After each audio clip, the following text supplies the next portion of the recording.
our 5-star guests will take your questions and answer them. We are doing that like last year.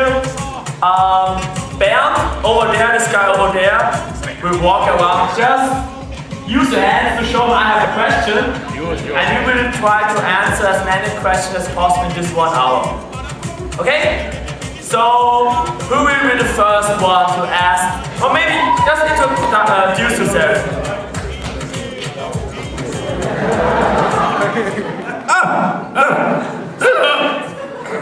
It works! Alright, so I just want to say before, well, first of all, for those who don't know, I'm Doug Walker, also known as that guy with the glasses. I have Ask That Guy with the Glasses. I have How to Be a Pirate, Bum Reviews, all sorts of stuff. I also have the Nostalgia Critic. Applaud!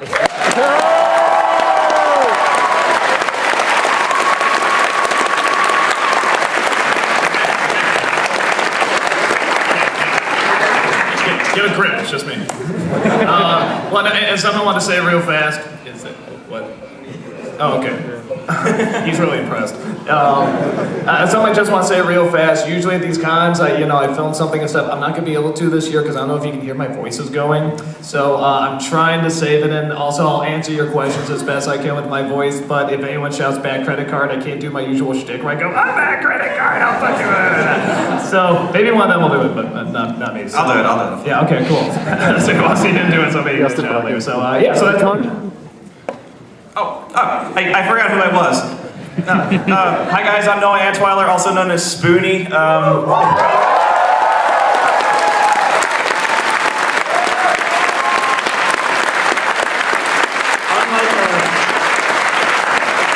Unlike Doug, I have no internal consistency. I just review whatever springs to mind.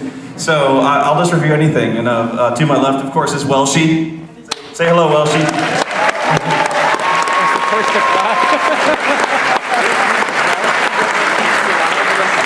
Hello, Welshie. I review horror films. I review Doctor Who. I hate Rose Tyler. Anybody here hates Rose Tyler, please say hey. Hey! Really? Yes, I do. Wow. And I work with Sad Panda. Is it working? Yeah. Hey, how are you doing, Austria?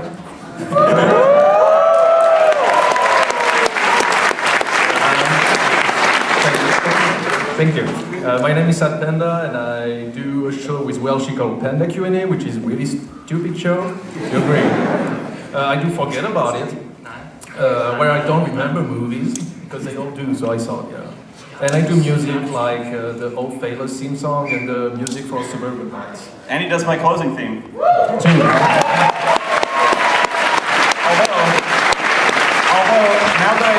now that I've seen his review of Highlander, I'm not using his song anymore. Hallo Menschen aus Wien.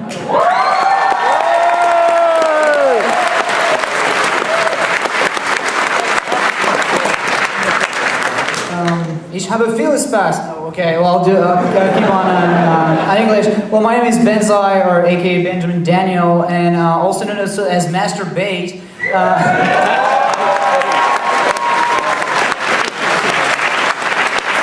I really wish Barry would have been here this year, but actually he's taking his yearly bath right now as we speak, so he can't be here today. But in case you don't know me, I do reviews for thatguytheglasses.com. I also have my own little blog, which is benzai.com, where you can have like most of like a lot of behind the scenes and stuff like that. So thanks Cheng for inviting us to Aninite once again, because it's a ton of fun, and Austrian fans have been the best so far.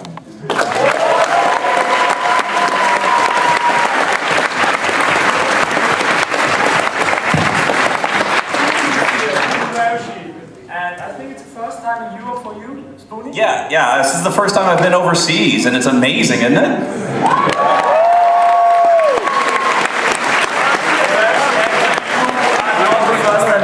Because you're living in Europe. I live in Europe, yeah. Wales, you might never heard of it. No, I don't know. Somewhere in France, something like that, or Spain. No, I'm going. Okay, so that's the 5 guys here, and let's start the questioning. Who wants to have the first question? Bernd, you can decide. Give back for Thomas, maybe. Him the one in yellow to Thomas. Thomas is our special guy because he helped us so much at the Aninite this year, and that's why I give him the first question. Please. Thank you, Jen.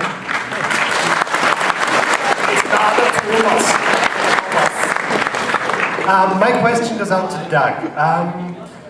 When filming Suburban Nights, how much of what we saw was real and how much was stuffed? Well, when I opened my legs, that was all fake. I mean, define what was real, what was not. That was exactly the question. Oh, okay. Yeah, no, I put a weasel down there, and yeah, that's why it moved. It looks so realistic. Is it okay?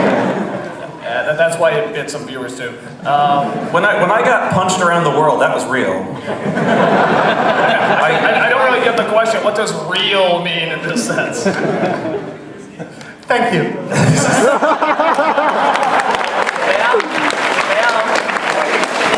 Thank you. Decide, just do what you always do. Woohoo! I have a question for Doug.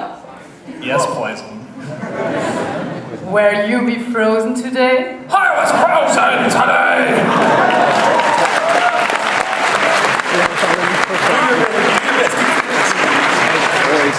Thank you, that's it. I shouldn't have done that, actually. A question to Spoony or to Welsh or Benza maybe.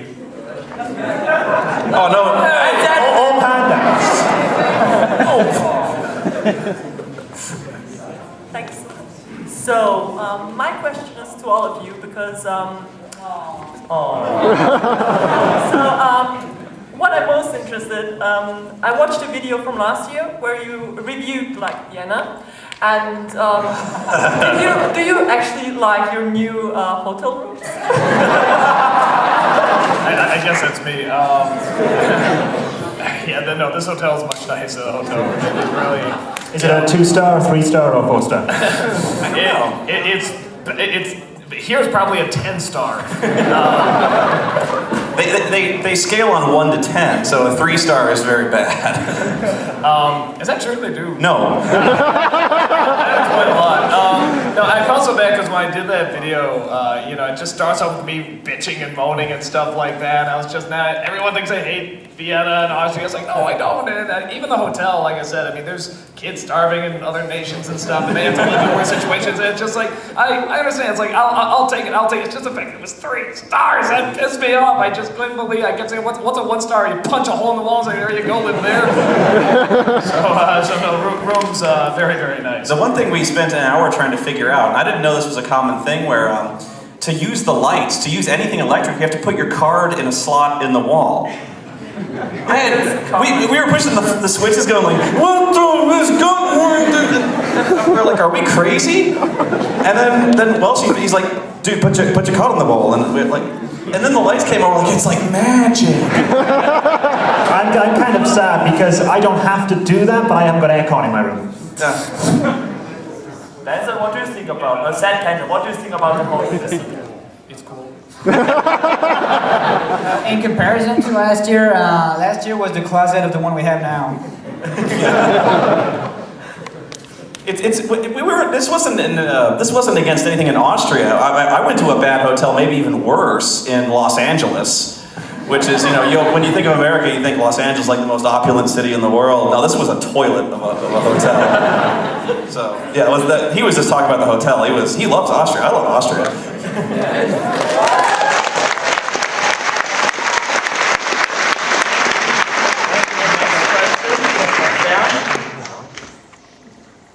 Hi, I've got a question to Doug. It's about Mathi's death in Suburban Nights. Spoilers! I think everybody saw it. No, but my question is, did he never want to play Mathi again because he's sick of that character, or was it just for the plot? I mean, Bargo's really weird because one day he'll be like, I'm sick of Mathi. I just like, yeah, no more. And then he'll be like, I'm thinking about Mathi's backstory. Thinking he should have a past, like he was dead but he was resurrected. And I am like, third lantern or something like that, and, so he'll just flip-flop back and forth, so I'm like, okay, I'll just kill him off. No, I mean, you'll say we're actually going to do it in Gigassia, but just as sort of as a throwaway joke, and then, you know, when we decide to sort of have people be invested in the third year, we say, okay, well, that's a good way to end it then, you know, start killing off Monty. It just depends on what mood he's in. Sometimes he's sick of it, sometimes he really loves it, so it just varies. No, I think at first he was kind of afraid that he was only going to be known as Monty. That was the only character that he was ever going to do. So I think he didn't like it at first because he thought every time everyone saw Bargo, they would just go, oh, Monty. But he's done so many great roles and performances in your videos over the years. Actually, my favorite one was when he did Laurie Prince on the news, which it was just one bit in a video. You know, he goes, no, Laurie, this is how they work, and it was a great part. So I think he's actually become very. He likes doing videos now. He likes performing, and so I think he's really embraced Monty as a character. So he enjoys it. Yeah, he's getting a little better at it. So. Next question, please. Maybe for you. Just one. Hello, my question goes to Spoony. Okay. Have you heard about the new game called XCOM?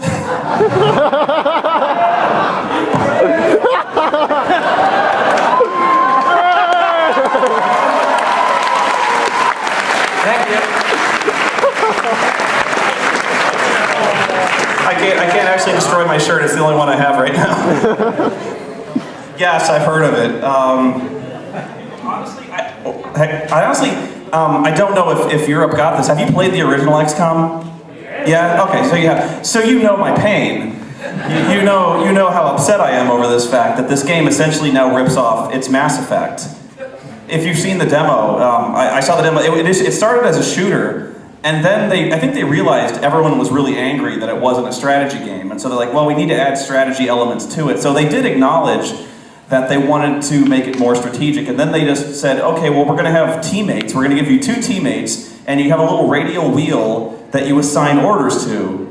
It's Mass Effect, which is better, but it's still not XCOM. And so that was just me. It really is a bummer when you take such a well-known and beloved game, and then you completely do everything different. It's not very good. But we'll see. I mean, you know what? It may come out, and it may be great, and I'll look like a fool.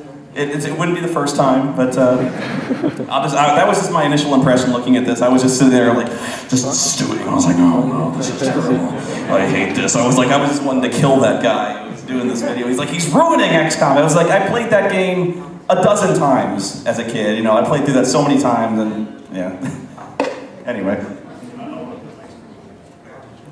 Okay, first of all, I have a question for all of you. More serious one. How did you end up doing what you're doing? And second question for Doug. When are you gonna give up that hat? Joke's on you, this isn't the MC hat.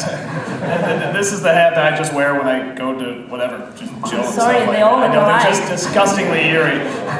No, I've actually given up the NC hat like a long time. The first one I lost, and then the others I just eBayed. So yeah, that's the answer to my question. Let's go down the line for the other one, how we get into this. Okay, so I got into this mostly through the Angry Video Game Nerd, which I think like was my biggest inspiration. Mostly because like a guy was demonstrating something that you could be funny on your own while having like something to base your work on, like a review, something that people could relate to, well, with the nostalgia factor. But not only that, like being a nerd, being like an anime fan, like a genre movie fan.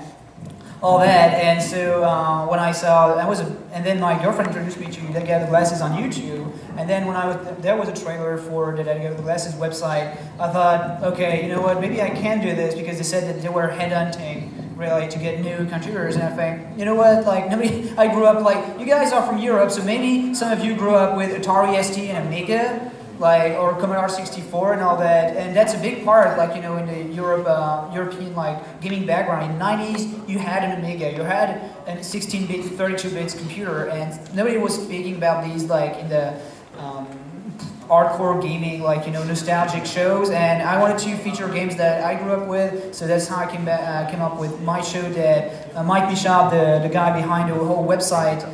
He's not him, but it's a guy in our shadows, doing a great job.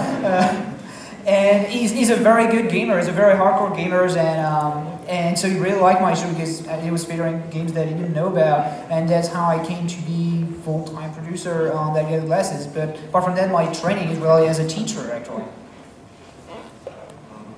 Okay, so it might come as a shocker, but I actually don't remember how I decided to make videos. You know, it's like when people watch my videos, they think, oh, it's kind of weird and random. Well, it's how like I decided to make videos. It was a real decision. It was really random. Yeah, ditto. No, for me, it just sort of started off as a hobby. It just something to do I started with the 5-second movies, and that really caught on. I'm like, oh, I want to see if I'm still like me as a person. I'm funny, so I started doing nostalgia critiquing sketches, and it really caught on.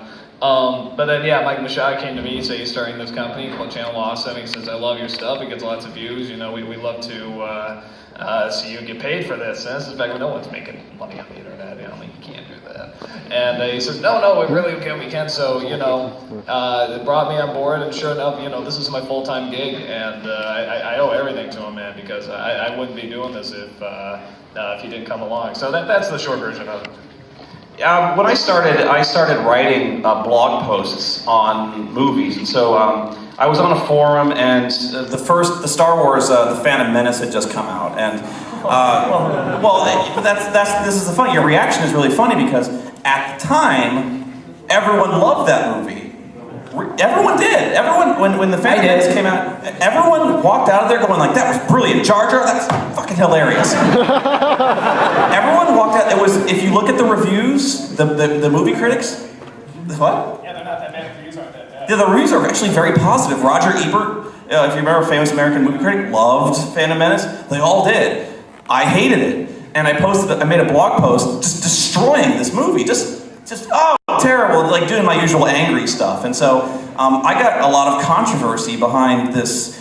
People were following me, like arguing with me, saying it was wrong, I was stupid, I just hate Star Wars, it's for kids. And so I started making these written posts to make my friends laugh. And it kind of transitioned into videos later on, where I was just really trying to make my friends laugh by getting really angry playing a really balls-hard game. You know, so I was playing The Adventures of Bayou Billy, and people were really laughing, watching me lose my mind playing this impossible game. And so that was really it. And so where it really got big was Final Fantasy VIII, where, again, Final Fantasy VIII, you may love it or you may hate it. Almost everyone loves it, but nobody had ever come right out saying, like, this game is terrible. And then people were, like, horrified. He said, what? About Final Fantasy? But everything Final Fantasy is good. And like, people, I don't think they liked me, but it was kind of like, they wanted to see what crazy shit I had to say next, because this guy is out of his mind, you know? So, what really got me started to know I really wanted to do this for as long as I could was the hate mail I got for Final Fantasy VIII. Where all of a sudden I was doing videos and people were kind of watching them, but not really. They were like, oh, Bayou Billy was fun, The Thing was fun, Robin Hood was fun, but all of a sudden I do Final Fantasy VIII and I get like 400 emails. Like my mailbox fills overnight, because apparently everyone just saw this video and was like, you gotta see this asshole. And so people were hating me, and I was like, if I get this kind of response from people, if I can stir this kind of emotion, I want to do this for as long as I can. And so that was how I got started. For me, it's still a hobby, because I've got another job in retail which I work, but it started mainly because of Doug. You guys might not know, when Doug was posting on YouTube, when he was just a nostalgia critic, when there was no That Guy with the Glasses website, Doug would have to post a nostalgia critic video on a channel, then start up another channel and post another video, because YouTube kept pulling his videos down. And then Doug did the challenge to the AVGN and said, you know, I'm calling you out, that sort of stuff, and all those got taken down. And then James did a reply. You know, everyone who knows the feud with the nostalgia critic AVGN. James did his reply. So I went through all the comments on James's video, and most of them were saying, you know, oh, this guy sucks, he sucks cocks, all this sort of stuff. He's gay, he sucked my cock, which I don't understand. But just once. But then some people were actually saying, because at this point Doug wasn't that well known, and it was, who is he? So I started a YouTube channel called the Nostalgia AVGN Fan Channel, and I posted a lot of Doug's reviews that he'd already had on YouTube and the rants. So people would have a window into finding out who he was and going to the website. And Mike Machado got in touch with me and he said, look, we know what you're doing, can you put annotations all over so you can sort of direct them to the website? I started doing that. then he got in touch with me again about a year later and said, because I started doing Nostalgia Critic trailers, to sort of say, you know, new Nostalgia, I wouldn't post the new Nostalgia Critic video, because it's ad revenue, and Doug needs the ad revenue. So I started posting trailers, then Mike got in touch with me again, and he said, can you make trailers for everybody? So I made trailers for Benzai, I made trailers for Spoony, I made trailers for Lindsay, I made trailers for everybody. And then Cole Guy, who might know off the website, got in touch with me. He said, can you start editing for me? So I edited for Cole Guy. And Panda got in touch with me and said, can you edit for me? And then Matthew Buck got in touch with me and he said, can you edit for me? So I started editing for all these people and really sort of found the enjoyment in the editing process of it. And then from there, we worked with Panda, I started like finding a voice and sitting in front of the camera and talking. And that's where I sort of really found where I was going. And I kind of like the whole thing of like reviewing films I like. That's sort of what I like to do. I can't do the whole sort of angry thing, because if I get angry, like he'll attest, I get really irritating. So I just do the videos that I like, and that's kind of where it started for me. Let's do the next question. Yeah, I have a question for all of you. How long would you say it takes to make a video from the idea to when you post it? How long does it take? Was that the question?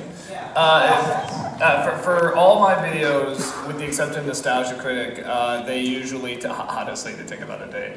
Because they're improvised. Like I'll do the bum, I'll just say it to the camera, then edit it, and you know, that's about it. Nostalgia Critic takes about a week. Usually like a day to watch it and take notes and shout jokes at it, another day to edit it, another day to film it. Okay, sorry. Well, one day to watch it, one day to write into a script, one day to film it, one day to sort of edit it, get it in order, and then another day to like put in the actual film clips and finalize and stuff like that. With 2 sort of bleed over days if I need them. So everything else for me takes about a day.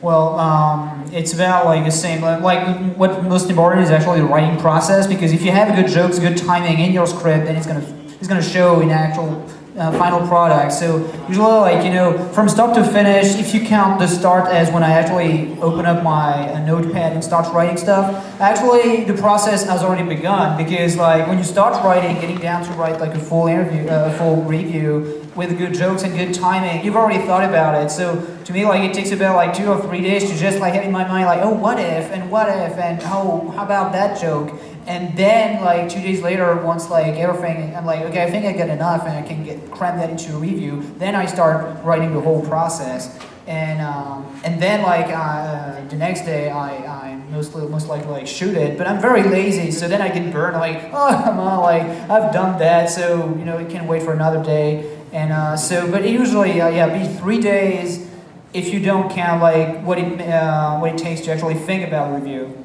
How long does it take you to do a Let's Fab? Let's Fab, it depends, it takes me like 1 hour to film it, like when you actually see me play a game, but then like between the actual take and when I actually start to work again, it takes me another hours to cool off. Okay, yeah, see, I can fap way faster. Wait, I shouldn't have said that. People are filming this. Oh, sorry. For me, kind of fast. The thing is, I mix ideas a lot for different shows until I really decide to do it. Until the moment I write the script and I finish the video, it takes about 6 hours for one episode of Forget About It. The main difficulty for me is to pick a movie, but when I know which one it is, it goes really fast. Yeah, it takes about a week for me, week to 10 days, it depends. Games take a lot longer to do. And what's funny is RPGs, any kind of RPG, it takes a long time to get footage for, because any RPG takes at least 30 hours. So a game like Final Fantasy 8 or 10, of course I pick RPGs to do because they're the hardest ones, but those games are like 40 to 50 hours long. And so usually I've got to at least play those, which takes several days. It can take up to a week. So yeah, that's why it can take longer to do some RPGs. It's why Final Fantasy like 10-2 takes almost all year. It's because it takes me like 2 weeks at a time to do those videos, and so it's a huge time investment. But most of the time, if it's a movie, it takes a week. I'm the same. I usually say I work Friday, Saturday, Sundays are my main contracted days. So I go into work on the Friday, I'll finish the video on the Wednesday. So I go in, and on Friday, Saturday, and Sunday, if I'm ever on my checkouts, you will see me come home with just like reams of till rolls, which I've written notes on, when I'm not serving people, I'm just there writing script notes. I come home with like 6 reams of it. I put it all in my computer, I script it Sunday, I'll finish it Monday. I send it to some of the friends like Matthew Buck, Phone Brain, I'll send it to him because he will be honest, he'll say if he likes it or not. I sent it to another friend of ours, John, Chaos D1, he says if it's not good enough. If they approve, I film. And then I get it all edited together by Wednesday and it's done. And then I have like a day to kill, so I can start again on Friday. I just wanted to add that when I did the gym and the holograms video, like I had to sit through a whole show. It's about 20 hours long, but it felt like 2 lifetimes. Next question. Has it ever occurred to you consciously that the way you structure your crossovers and cameos, it's a lot like the old Hollywood studio system. I think it's still so done in Japan with the studios there, and also a lot like to take a really big jump in the wrestling business with the federations. There, you have the established stars, you have the newcomers. The established stars elevate the newcomers, give them the rub, bring them up to the standard of the side, and you have always talking business. The whole side or the team as a whole is elevated. There's a question in there, right? I got it. Did you understand? I just gotta be honest because you surveyed it on it just here. You know the thing, the Hollywood system. The wrestling and bring them on the rock. Is there sort of like a Cliff Note version of the question there?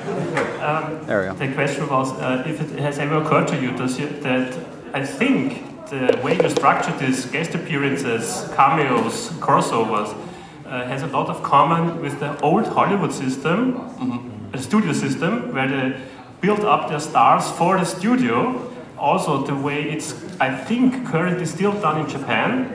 And at least used to be done. Faster version, man.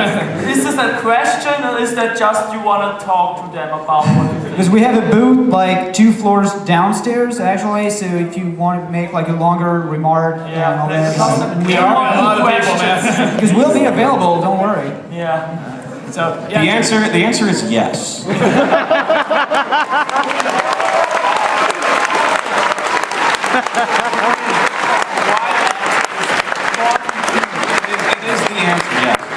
Only answer 42. Wasn't the answer Zod? Next question. No. First off, that was fun. I like that one. First off, Spoony, you're the fucking man. Yeah.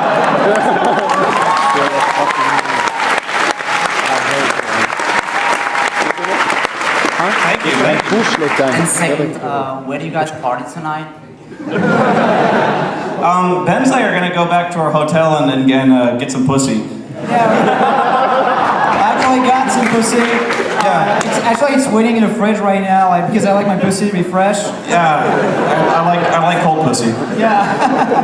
I like it cold. None of these guys understand what we're talking about. I do.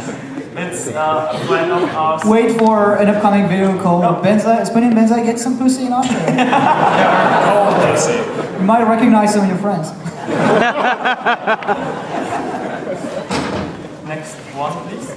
My question is for Doug. I just want to ask, how's your brother doing? Here, first row. Oh yeah, awesome. He's good. I mean, to go in more detail, he just got married and he's very, very happy and still writes. I mean, he's working his ass off. Actually, we're writing the 4th year right now. We're getting a real big head start on it. And he's working really hard on that. He's really obsessed with it in a good way, though. So I think Bob deserves an applause. Yeah, because he's done so much work.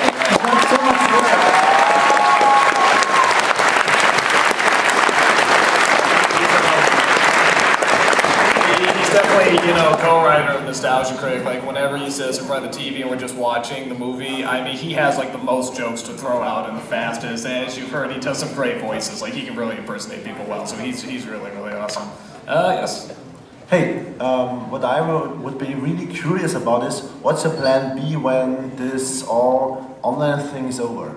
I mean, you can't do it forever, so it's a very serious question. So we all know when you fail. We all know what's coming. But another thing, you're gonna still doing this really with 50 years or something, so... Now you can't think I can live long, huh? You are looking pale, and your voice is going. Yes. You know what I mean. Yeah, I mean, he's a job, so... Come on, guys. I mean, like for all of us, or just for all of us? Okay. I'll just say, I mean, honestly, the internet's not dying. It's it's very much taking over. It's slow, but it's. I mean, so many people are like, I don't even watch TV anymore. It's like I don't watch TV anymore. I don't know. Very few people that do. I watch TV online. So this kind of stuff I'm always looking to do, and I love it because, I mean, where I am right now is just total freedom. That's why I never went the Hollywood route. I didn't like, all the producers having to give you money, and then, they all want their thumbprint on it. They want to change things and stuff. I mean, I'm with a place where, they're just like, the more freedom, the better. So I'll just keep doing this, man. I just said that actually, first of all, yeah, that is true. Like the web, especially web shows, are expanding. Like if you look at Blip TV, what it was when you actually started to work with them, it was nothing compared to what it is now. And also, when you do this sort of job, you actually get on a schedule. You do video editing for so many hours. You start doing your own little special effects, your own voiceover. You get better material, you have better hardware. You start to know what's good, what's not, what's a decent camera, what's a decent angle, what's a decent shot. Then you get actually some real life skills for other jobs, for other stuff. So you actually feel a lot prepared to be I don't know, especially in UK, for example, we have media classes in high school, and they teach pretty much how to do a simple review, not a review, but a simple editing and all that. So actually you get some real life skills to actually, you can do something else than just brag about a video game or rant about it. Yeah, I see myself eventually making a movie. That's kind of why I got started.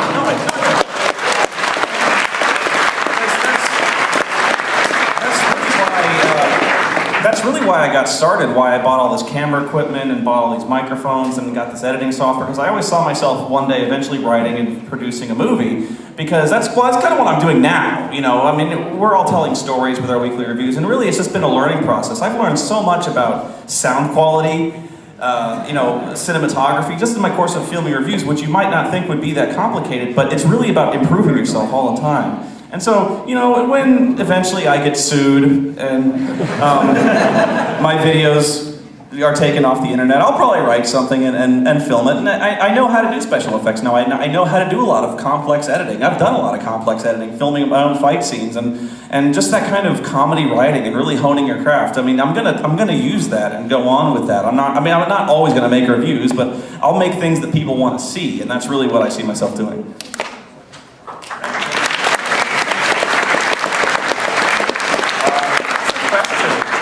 Do you want to make a Soul Calibur movie? Yeah.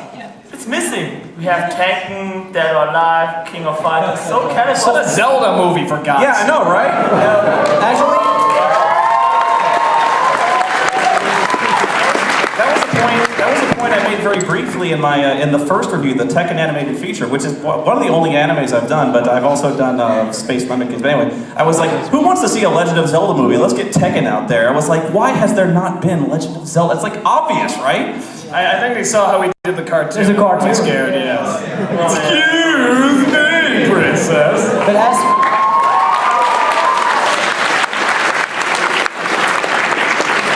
just to be literal, actually Sammo Hung bought the rights to Soul Calibur almost 10 years ago already. So the rights are owned to the movie by Sammo Hung, a Hong Kong cop. Oh no. There's another person I'm here. here, I exist. I know you don't like me, but I exist. Anyway, from Okay, I'll answer. Right. Well, motherfucker. You go first. No, I don't want to. Thank you. Right. I'm doing it as a hobby at the end of the day. So it's if I stop enjoying it, I'd stop. You have a job. I do. But that's the thing with me. It's just like, I just enjoy it so much of them, and I enjoy the guys I work with, I enjoy talking to all the people, and I enjoy making the videos, I enjoy editing. That's like the most fun process for me in doing all this, is actually sitting down in front of my computer and tinkering with the footage, changing stuff around, and I love that. That is just like, that's almost like another part of writing the script for me. And I just, that is the most fun I have when I'm at that computer doing that. So it's like, I'll keep doing it until I get bored. Next question. I'm kidding. Mine is really dull. I mean, it's the same as him. It's just a hobby. I'm trying to quit, okay? I don't have a problem. I can stop anytime I want, okay? Okay, next question.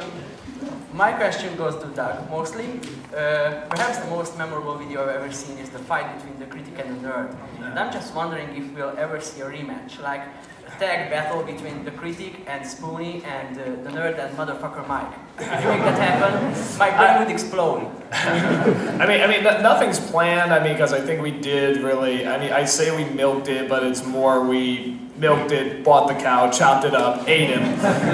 You know, so I mean, we just don't think there's much else to do. But I mean, if we ever thought of something that really add up, you know, we do it. But no, it'll probably be, as I keep saying, you know, 60 years from now when we come up in our crutches and say, "Remember those days?" You know, so we have nothing planned.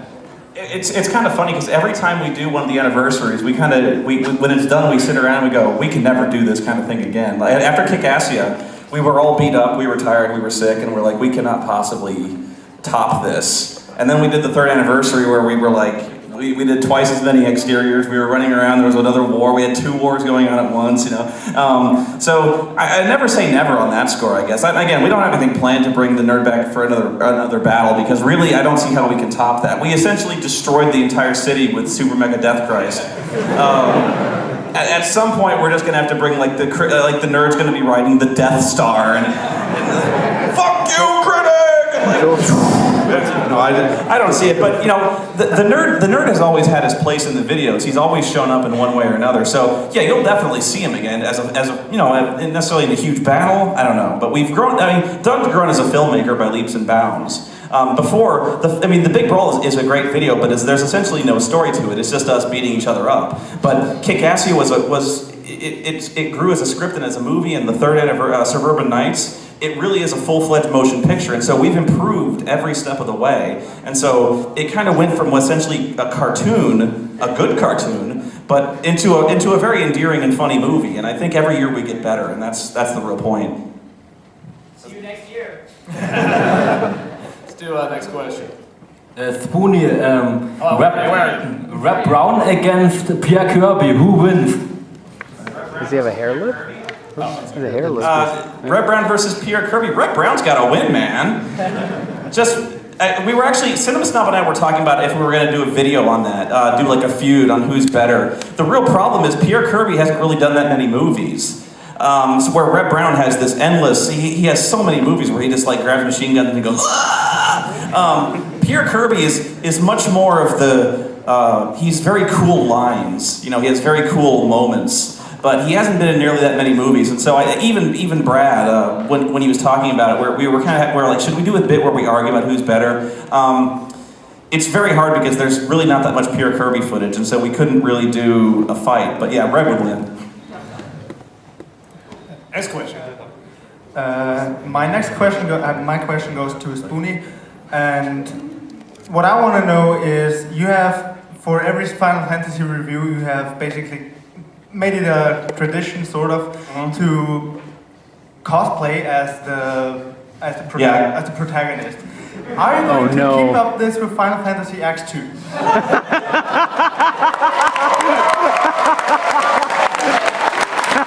I knew it was gonna come. I knew it was gonna go. What he's asking is, What he's asking is, am I gonna dress like Yuna? I can't tell you that. No comment. I'll tell you this. There will be a fight at the end of Final Fantasy X-2. So somebody will be coming in that door, but I can't tell you who it is yet. But I can't tell if you're excited to see this or you don't. Oh, you don't. Horrified. No. Because if you've seen my Titus cosplay, I'm not as athletic as Titus is. Who's next?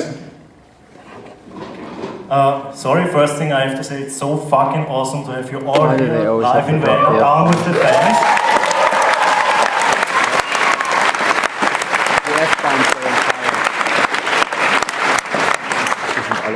And I have a rather simple but straight question to the whole team. What is your favorite movie and / or video game? Okay, the favorite movie, and I've already said it in my top 5 movies from the 80s, it's Conan, the Barbarian.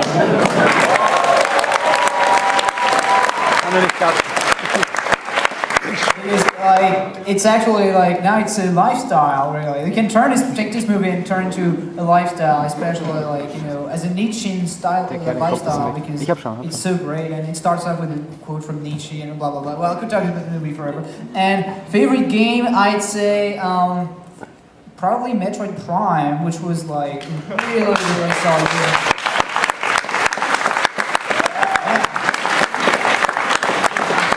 For Metroid Prime. Okay, for me there's actually 2 movies that I really enjoyed. You remember 2? I remember 2. Yeah. I even remember the title. It's Monty Python Holy Grail. And the second one, people carried away about it, and they really thought, oh, you hate that movie, why is it? And I thought it's Ghostbusters. As video games, that would be Shenmue on Dreamcast. For me, favorite movie is not My Python, but it was directed by a guy from My Python. It's a movie not a ton of people have heard of. It's called Brazil. And favorite video game, I was just thinking of this the other day, and even when you said that, just like, oh crap, I had one. I can't remember what it was. Yeah, Bebe's Kids, obviously. But no, I was thinking about what game could, if I passed it like in the gamers, I absolutely have to play it. I realize it is Marvel vs. Capcom 2. I love that game.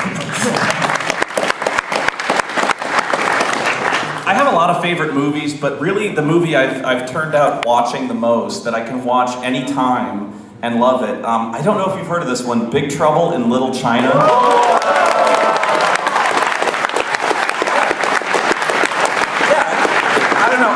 For me, that is like the perfect movie. I can watch that movie anytime, but there's so many great movies. One of my favorite movies I've seen in the last really like 10 years is a Korean film called Old Boy. Oh yeah! I love that movie, it's fantastic. But my favorite video games, I was a big PC gaming fan. Now there's not much in the way of PC gaming except like World of Warcraft, but I love the Wing Commander series. Like any of the Wing Commander games is awesome. So video games, I've got 2: Metroid Prime and Legend of Zelda: Link to the Past.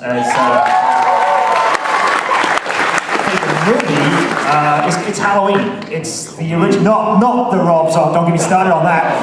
On the original, because it's the first film that really, honest to God, terrified the hell out of me when I watched it. But I love Malcolm McDowell in the remake. He's awesome. Let me tell you this: Michael Myers is dead.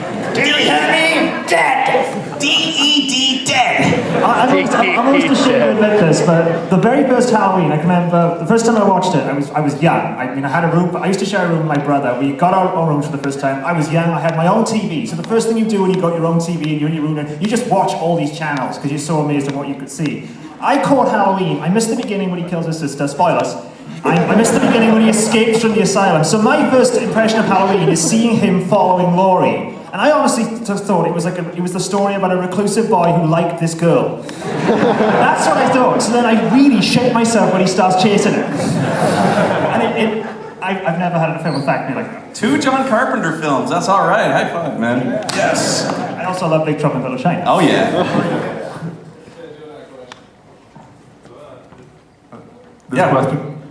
This question goes to Doug. You've talked a lot about animated nostalgic shows, but you've never really mentioned The Simpsons, except for your theme song lyrics. Don't you consider them nostalgic because they're still running, or are you saving them? Well, no, it's a really good show, but it's exactly that, a really good show. So there's not much to talk about, but it is also for adults, though, and I sort of kept those out, like I was talking about. You know, it's only for adults. I mean, some kids can watch it, but I remember growing up, like a lot of parents didn't let their kids watch The Simpsons. They didn't want their kids saying "what the hell" and stuff like that. So I mean, that's why I don't talk about it. I was at some point I am gonna do a top 11 Simpsons episodes. I think that'll be really cool. But no, I really like that show. I know it's not, I think it has gone on too long and they need to, put it to sleep. But yeah, I mean, if people are still watching and enjoying it, I guess keep it on. But everyone I talk to is just like, oh, stop, please. You're killing what I love. So, but no, growing up, yeah, that was a huge influence. I just loved it. So, a question. Hello? Here. I wanted to ask you, Doug, how long did it take for you, for your YouTube channel, for your videos to pick up, and how long did it take you for your website, for your main website, the guy with the glasses, to pick up and to become really popular? With YouTube, like I said, start with the 5-second movies, which, I mean, I think after maybe, and for whatever reason, they were just coming to me real fast, so... and that's really like what got people looking at me and just got like whatever the thousands of views. And that took, I don't know, I want to say a month, couple months, stuff like that to really have like, wow, this is really growing. But part of it was that they just kept coming to me and I was turning them out real fast and they're very easy to do. So yeah, a month to 2 months probably. And then with the website, I was sort of doing it, but I was very afraid to leave YouTube because I'm just, if I go to the website, nobody's gonna see me, nobody's gonna blah, blah, blah. It wasn't until they kicked me off for like whatever, the 9th time that, I'm finally, okay, I made this one video, this one trailer, to say, okay, this site is up. Go to it, and sure enough, everyone flocked to it, and good lord, when James Rolfe did the video just saying my name, I mean, like, we got so much traffic, it crashed the site. I mean, so it's, a lot of it is just, good luck and stuff like that, but, yeah, so I'm not sure how long that took. I mean, maybe, again, a couple weeks to a month that the website was really, like, packing and just always filled with people and stuff like that. So, let's see, another person. Hello. Hello, I'd actually first it's really great to see you guys without a loading screen blocking you in mid-sentence. That's really nice. And I'm studying film, and as a learning filmmaker, is there anything you would like to give advice on in pre-post production, especially with Suburban Nights? I remember when that was first announced and how long it took. What was the most difficult parts to work on during that time? In Suburban Nights? Yeah. Oh, yeah. Being naked. No, actually, the Suburban Nights, and you'll see on the DVD that it's lots of things went wrong. And honestly, I really don't consider that, even though technically I directed it, I mean, that's really one of those things where, like, these guys, the whole group, I mean, they're the guys that really, because there actually was a moment where they had an out, and I said, if you guys want to leave, we'll understand, because everything's been going wrong, and this has been so hard on you, and they just didn't even bat an eye, and they just said, hell no, we're committed, we're going to do this. So that's really be the first thing I say, is get a good crew, get a good, determined crew, to be on there. In terms of everything else, I guess, just know what you're getting into, and I get plan early. That's really what we learned from Suburban Nights, because we're finally like, okay, we can't do this small, cute little thing anymore, where it's like, it's kind of funny, because we just sort of, come out of nowhere and we're kind of cheap and stuff like that. So as we get bigger and bigger, we have to prepare more and more. So that's definitely what we're doing for the 4th year. Yeah, the best advice I can come up with for any given filmmaker, especially in post-production, is, this is going to sound really boring, but it's really just practice. When it comes to editing, I learned like After Effects and editing from there's a website that has lessons called lynda.com, and that was endlessly useful, but really it just comes down to just working and working and working, get into a groove that makes you comfortable, learn what makes you efficient, learn what you're wasting time on, because you'll notice as you edit, you do certain things over and over again, and find out how you can save time and make your work more efficient. And it really just is a factor of learning your editing software and finding out what you like and what works well for you. And that's really just a matter of just keep making stuff. It doesn't matter if it's any good or not. When you're starting out, the first stuff you make is going to be really bad. The first stuff I made was really bad. For about a year it was really bad. But if you keep plugging away at it, you learn what you failed at and you make it better. And so it really is just a matter of keep plugging away at it. Don't get discouraged. Just keep going. Yeah, Stanley Kubrick used to say the best way to learn how to make a movie is to make a movie. Yeah, and it's very true, and he's absolutely right. Just keep doing it, keep practicing, and just find out what your strengths are and your weaknesses are. And I mean, even before I started doing Nostalgia Greg and stuff like that, just growing up, I was always filming. Actually, when James Rolfe did his Cinemassacre 200 episode, you know, showing his background, they're very similar. Because I do the same thing. I put it on me, I have the little control.